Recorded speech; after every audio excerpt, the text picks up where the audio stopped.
My name is Mandy Young. I'm 27 years old. I live in Conyers, Georgia. I was born like any other little baby, a healthy little baby girl. I had spinal meningitis 3 times before I was 2, and so that's really when our journey began. Infection comes into my body, and my body doesn't know that it's sick until it's on its deathbed. I don't get symptoms, I don't run fevers. Going around to different hospitals and being turned away saying, this child's body is just further than medical technology, we really don't know what's wrong with her. It was 2 weeks before my 9th birthday when I lost my leg. And then that's when I got the gangrene and the Clostridium septicemia.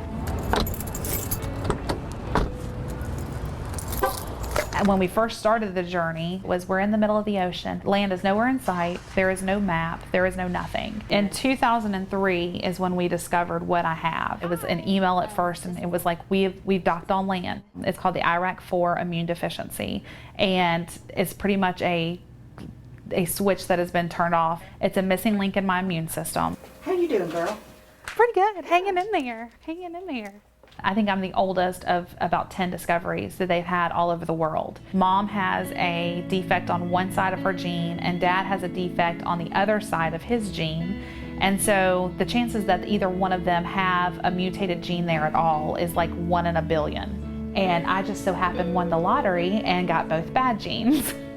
So do you want to go ahead and put this stuff out, or do you need to log it in anywhere? Having a name for a disease or what's wrong with you is a huge thing, because you walk around and people are like, well, what's wrong with you?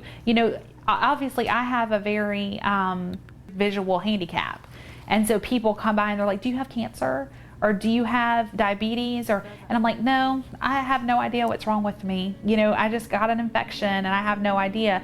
But it's so much better now to say, oh, I have a gene defect and I have this disease. They think as I get older, I'm getting better and that I'm growing out of it, because my other parts of my body are learning to compensate for the part that doesn't work.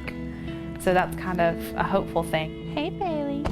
We don't have any answers yet as far as a cure. I have to be one step ahead of my body pretty much. I have to be very in tune with what's going on. Maybe there will be a cure. I don't look for that. I'm not really looking for that. Just to know that I have a name now, and that there's, it's not just a nameless, we have no idea anymore, is just phenomenal. And if somebody comes up with a cure, that's great too. I went 22 years without knowing what's wrong with me. And 22 years later, we finally found, the name for it and that kind of thing. I want people to know that, keep hope. Hope is there. As long as you have it, things can happen.